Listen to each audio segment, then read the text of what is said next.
Are you thinking about visiting Iceland in April or May? Spring is one of the most underrated times of the year to visit Iceland. You're gonna find fewer crowds, cheaper prices, but what about the weather? And what are some things that you need to be prepared for? In this video, I'm gonna break down the pros and cons of visiting Iceland during the spring, including the weather, road conditions, different activities, so that you can decide if this is the time for you to travel to Iceland. Hey, I'm Jeannie. I sold everything I owned and moved to Iceland, and I've been exploring every corner of this country for the past 10 years.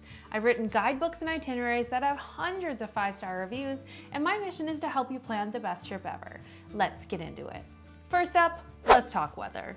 So spring in Iceland is a nice change from the harsh winter conditions, but it's still not perfect. I feel like spring is one of those seasons that around the globe, places are waking up and flowers are blooming and the grass is turning green, but not in Iceland.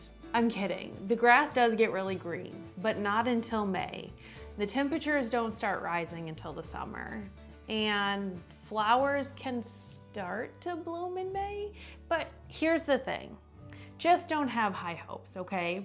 Because in terms of weather, you could get sun, rain, and snow, sometimes all in one day. That's how wild spring is. Temperatures will run between 0 to 10 Celsius or 34 to 48 Fahrenheit, and this is not gonna feel warm.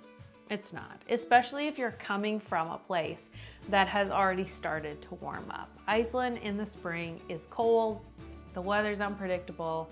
Just make sure that you're packing for these conditions. Now, one of the best things about visiting in the spring is definitely the crowds.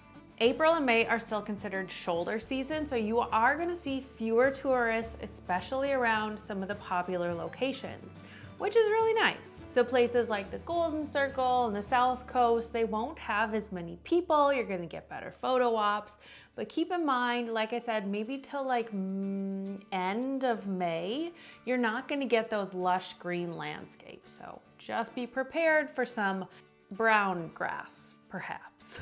One of the biggest challenges when visiting Iceland in the spring is packing the right gear for unpredictable weather. Snowstorms and rain showers just mean you need to be prepared for anything. That's why I created my free Iceland packing list. It includes seasonal checklists, weather tips, and even a shopping guide so you know exactly what to bring without overpacking. Just click the link in the description to download it for free and make your packing so much easier. The next pro of visiting in spring is that Iceland kind of wakes up. And I mean this in a few different ways. First of all, April and May, like I said, lots and lots more daylight hours, which we'll talk about in a minute. The temperatures are starting to warm up, but in general, you're gonna see Icelanders are out more. The grass is starting to be green. The flowers are starting to bloom. Like everything is starting to come alive after the harsh, dark winter. The other thing that you're gonna find is some of the animals start to return to the landscapes and to the waters. So by that, I mean in April, we see the return of the puffins, which is always amazing. Whales are coming back into the water for whale watching season. Sheep start roaming the countryside and kind of dotting all of the green landscapes. Everything just feels more alive. Okay, so speaking of daylight hours, this is probably like the best thing about April and May, to be honest. And that is the daylight hours are significantly increasing. After the dark, cold days of winter, where we're hibernating and we're not able to get out and explore very much, April and May are completely the opposite, and a big relief from the darkness. Now, the summer solstice, of course, is in the middle of June, but up until then, we are increasing the amount of daylight hours every single day. So April gives around 13 daylight hours, and then in May, we're almost up to 21 hours of daylight because we're getting so much closer to that solstice.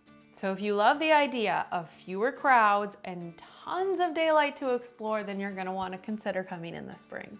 Now, of course, there are some downsides to coming in the spring, so let's talk about it.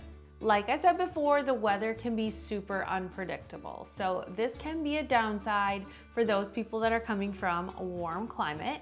And it's milder than winter, but you still need to always be prepared for rain and wind and wear insulating layers because you are not going to feel warm, unfortunately.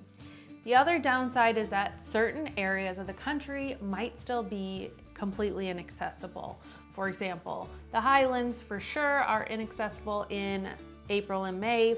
And then in terms of getting up to the West Fjords, it's a little bit dicey. And then certain roads might be closed completely.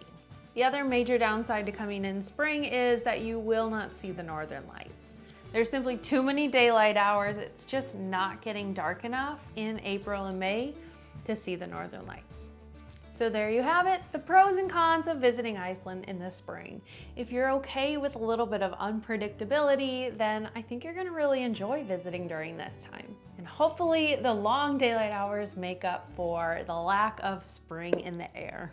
All right, my friends, that's all for today. I'll see you in the next video, but until then, happy planning. If you're ready to plan your adventure to these amazing spots, don't forget to grab my travel guides below. I'll see you in the next video, but until then, happy planning.